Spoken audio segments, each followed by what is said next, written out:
Well, hello everybody, and welcome to this episode of G-Bear Homesteading the Desert. Here we are on November 23rd at about 3 in the afternoon, and you can see the winds are kicking up.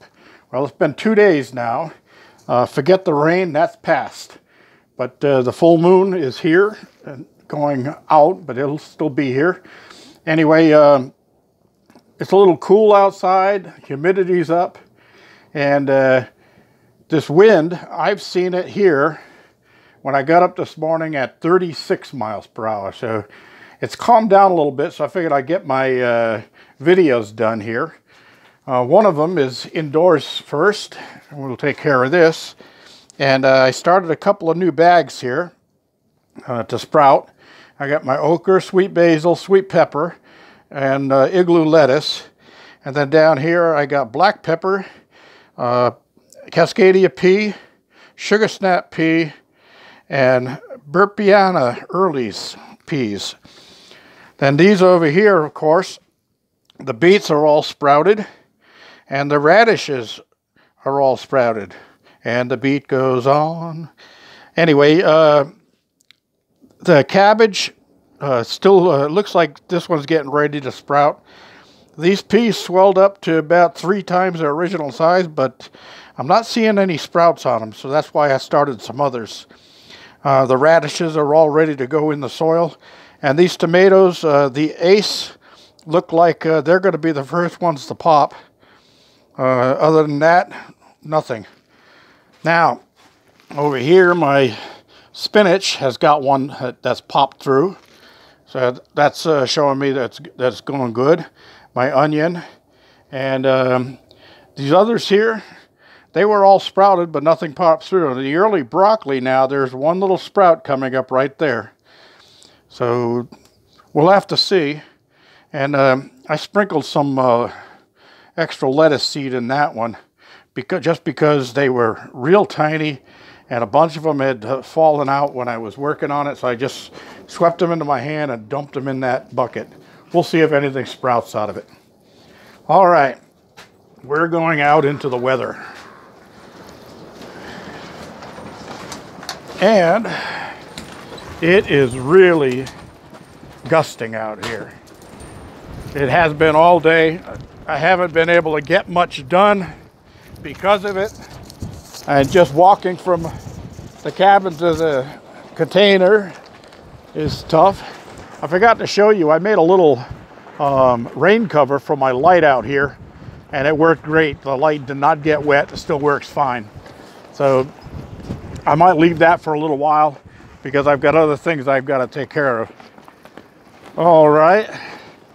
Now, I was working in the container all day yesterday, and I got quite a bit done, even with the winds blowing.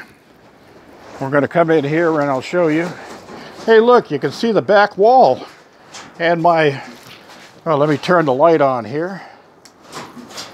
And my homemade potbelly stove, which my friend Andy and I utilized to keep from freezing to death in here. It just kept us just above freezing inside here. This metal can really gets cold. I don't know how people would want to turn these into houses. That metal just takes that cold and holds it like a refrigeration unit. So anyway, I got some of my camping stuff up here now. I hung some of the rugs and carpeting that I have. This is all new stuff up here. And I hung it up there on some straps. I got my paints all sorted out in order here, so I can get ready to start mixing some of that together. Of course, the drywall primer, that's for my my kitchen drywall, which I'll probably be getting done in the springtime. And I got some of my barbecue stuff up here. And I started cleaning out down below here, but this was a whole day's job in here. My egg cartons. I saved those up for a little over 2 years, just because I knew I was going to have chickens out here and I was going to need egg cartons. And I reuse them as long as they don't get dirty and have an egg break inside of it or anything like that. If they do, then they either become seed pods or they end up in the fire pit or in that potbelly stove. Now, I've got it all opened and cleaned out and all ready, and I've got some wood in it already. If I decide that I want to come out and work in here at night and it's a little bit chilly, I'll light that thing off and get some heat going in here. And I do have these temporary lighting set up here. These are from the Harbor Freight solar panels. I got this switch handles those 2 lights to the back, and then I got one more switch here that handles this one right here in the front. So I can see what's going on in here, and at night you'd be surprised how much light those things give off. Okay, so we got that done. Now, next thing I'm going to show you is I've had people talking about wrapping tarps around things, and especially my garden house and things like that, try to cut down on the wind. And I keep saying, and you've heard me say it before, never raise the sails on an anchored ship. Well, I put one up here temporarily to catch rain, and it worked, but now the winds are blowing, and look at it. Well, look what happened to it. So that tarp is going to be shredded by the time this wind stops, because it's supposed to go on all day today and all day tomorrow. And it was blowing all last night, yesterday afternoon, and right through the night. I could hear it gusting out there, and it was really powerful winds. Of course, my junk turbine has been making 150 to 160 watts of electricity with this wind, and you can see it up there.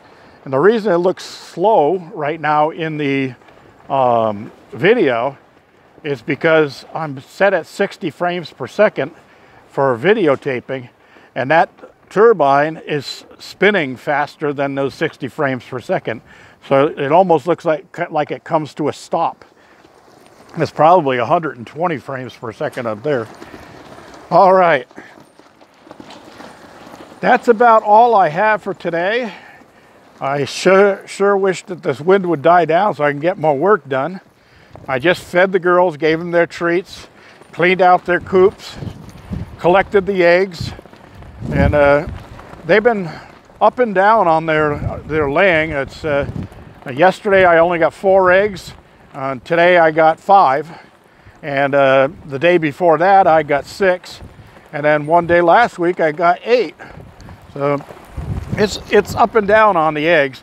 Of course, I've adjusted their feed, because this is the time where they're growing feathers for the cold weather. And when they grow feathers, they need extra protein, because those feathers are protein. And if they're growing feathers and they're not getting enough protein, they're not going to lay eggs. Also, I always keep my run in there clean. I rake that at least once a week, more if I have.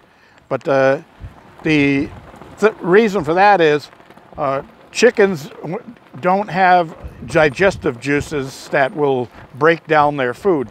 So what they eat, they have to eat grit, which is basically sand or little pieces of ground up stone.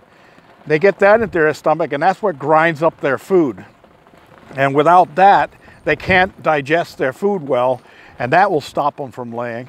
The other thing is, if you get too much poop in their run or in their nesting areas or inside of their coop, the ammonia will break down the number of eggs that they lay also. That'll slow things. And then, of course, you got the shorter days and the colder nights, and hens will not lay eggs if they're stressed. And if they're all trying to huddle together and keep warm, even if they do lay eggs, you might find some broken in your nesting areas, and that's because they're all cramped into one box trying to keep warm together. And one of them is going to step on an egg and break it. So that's just some things you need to know about chickens. All right, I was asked about the hole over here and what that is. Well, that's the end of my 3-inch line that comes out of my bathtub and sinks in the cabin, and that's where my gray water is going to come out.